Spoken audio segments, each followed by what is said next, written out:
If you're going into the criminal justice system, the time is right now to start documenting your supervised release strategy.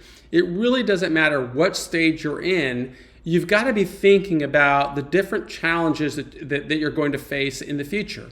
My name is Michael Santos. I'm a founder at Prison Professors, and I'm really committed to trying to help as many people as I possibly can get the best possible outcomes at every stage in the journey.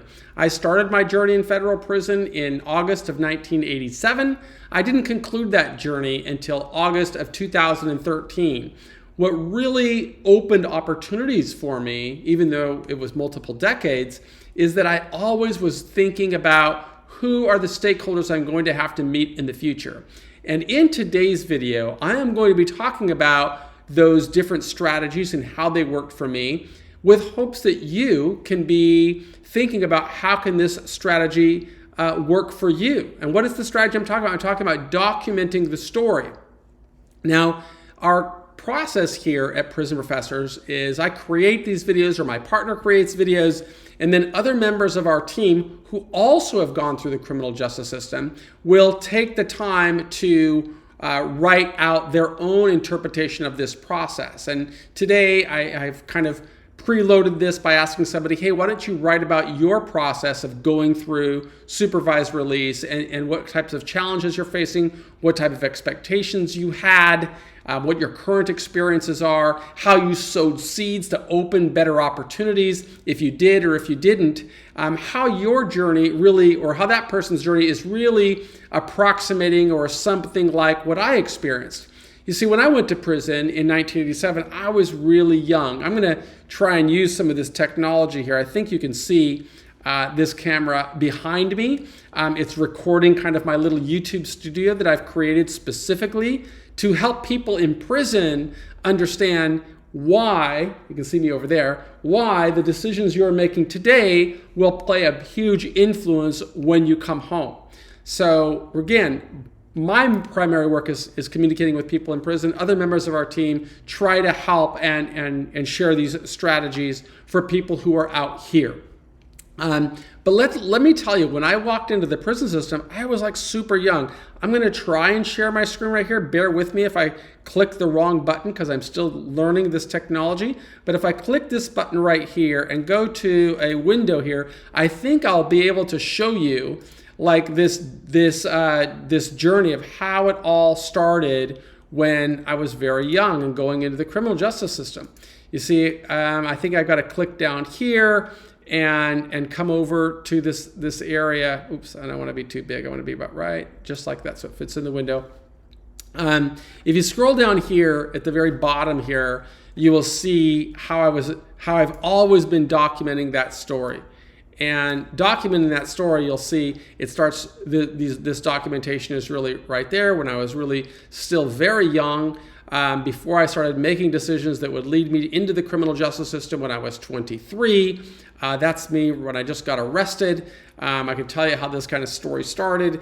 I'd gone to trial. I'd made every bad decision a kid could make after arrest. I denied that I had anything to do with it. If you click here, I believe, yeah, that'll take you to another story that kind of describes that pathway before my arrest and what I was thinking and what I could do.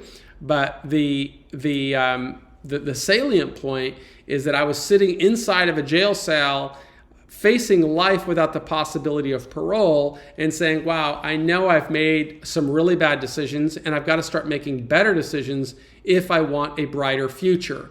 And so while I was still in that jail cell on as you can see, 4 North at the Pierce County Jail, I started to document the story of what I was going to do. And that led to me getting an undergraduate degree and a master's degree and becoming a published author and building a really strong support network. You can read all about it in years 1 through 5, and then 5 through 10, and then 10 through 15, and then 15 through 20, where I'm getting married inside of a federal prison in 2003. That's my wife, Carol, and my younger sister, Christina, to start publishing books about the journey, to getting out of prison and getting my driver's license for the first time, going into jails and prisons and striving to teach people, becoming a real estate investor, acquiring more assets and building businesses and getting my first Tesla and making a disastrous investment that cost me quite a bit of money, to restoring, recalibrating again, building businesses, and where I am right now. This was last updated in 21. I can see I've got to update it again. But this process of documenting a journey has really made all the difference in my life. It helped me while I was going through jail and prison. It helped me get from high security penitentiaries to medium security prisons to low security prisons to minimum security camps. And I'm absolutely convinced it can help you as well.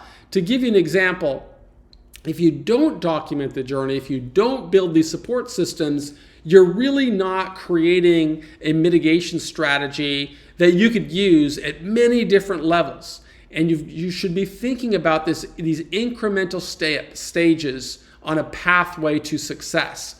Here's an example. I was inside of a high security penitentiary back in the early 1990s, and there was a lot of violence there. It was the most violent federal prison in the nation.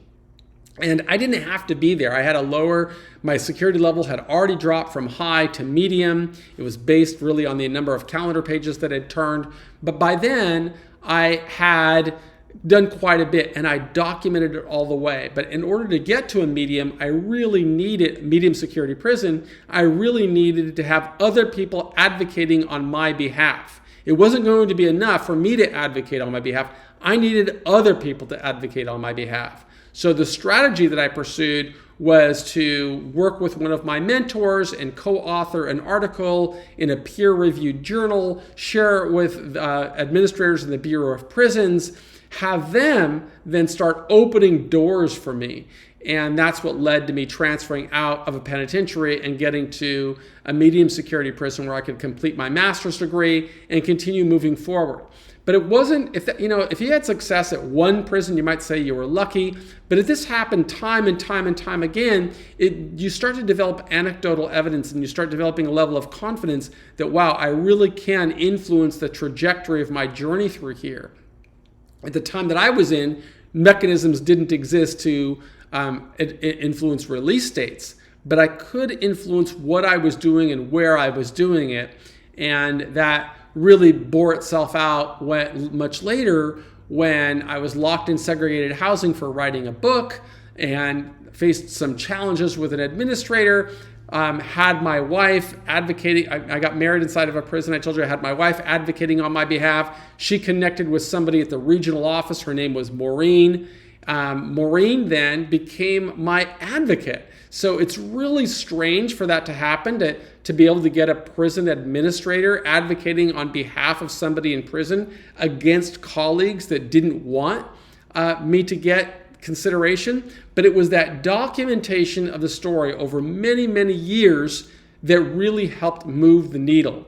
And Maureen became a friend of mine while I was had 10 years in prison to go, or 8 years in prison to go. And ironically, she later advanced her career and became a warden. She was the warden at MCC New York, Danbury, and one other prison, I think Marion. But she got out and she became a consultant, and she now works with our team.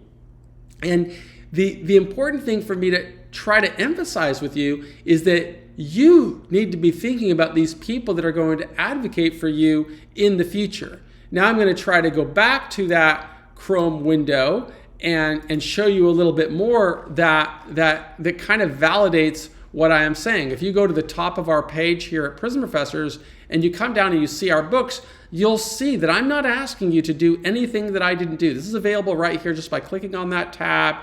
Go to our books, scroll down the page, and you will see how I wrote all of these books while I was in prison, and how all of these books had a huge influence on the level of liberty that I experienced while I was not only going through prison, but also when I came home and had to deal with the complications in the halfway house and then deal with complications on supervised release. In fact, if you go to this other section, this section here of our website, of our YouTube channel, and you click on the videos tab, then go over here to sort by. You sort here and you go to oldest. You will see back here, even, as early as, if I click on that video right there, that's the oldest video. I don't know if you can hear it, but if you look at the date, that's September the 1st, 2012. That I transitioned out of the prison to the halfway house on August the 13th, 2012. So this is like 2.5 weeks later. I'm already learning how to use technology, and you got to put this, really into perspective, because when I went into the prison system, there was no technology, right? There was no internet, there was no email, there was no videos or YouTube, and my wife, I had to learn how to do everything from scratch. But it was the decisions that I made in prison that made all the difference in the world. It's what opened opportunities for me, and I'm absolutely convinced it's what will open opportunities for you if you document the journey. You see, I documented that journey all the way from the time that I was in prison, but also when I came home, as you can see by visiting our YouTube channel. And you can see me documenting it all the way through the entire journey, whether it's me speaking at UC Berkeley for the first time on February of 2013. You can watch this video right there. I mean, I was still in the halfway house when I was doing that. You can see it when I'm building businesses or getting my driver's license or running around or preparing for a TEDx speech. There was always a commitment to saying, I'm going to do everything within my power to influence a better outcome. Even while I was in the halfway house, I started writing for this website called Quora. And you can see I started writing in 2012 until presently. I don't write for it that often right now, but by doing this, it opened higher levels of liberty. In fact, if you scroll back down to the very beginning, you're seeing I'm writing not only on the halfway house, but as soon as I finish my term on the halfway house and I'm transitioning to home confinement. So there are all of these articles. There's me with my ankle bracelet getting it cut off, and my first day of home confinement, right? All of this is what helped me communicate with my probation officer and persuade that probation officer to grant me higher levels of liberty. So I want you to be thinking about what types of mitigation strategies you're creating, not only as you think about pleading guilty or not guilty. I mean, I made a really bad decision because I didn't know enough.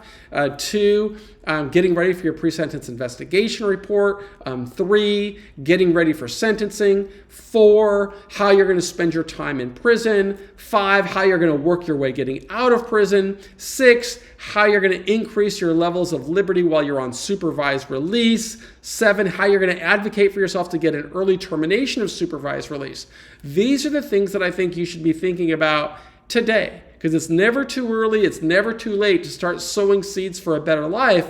But the way you do this with an effective mitigation strategy is you truly think about how my decisions today are going to influence my future.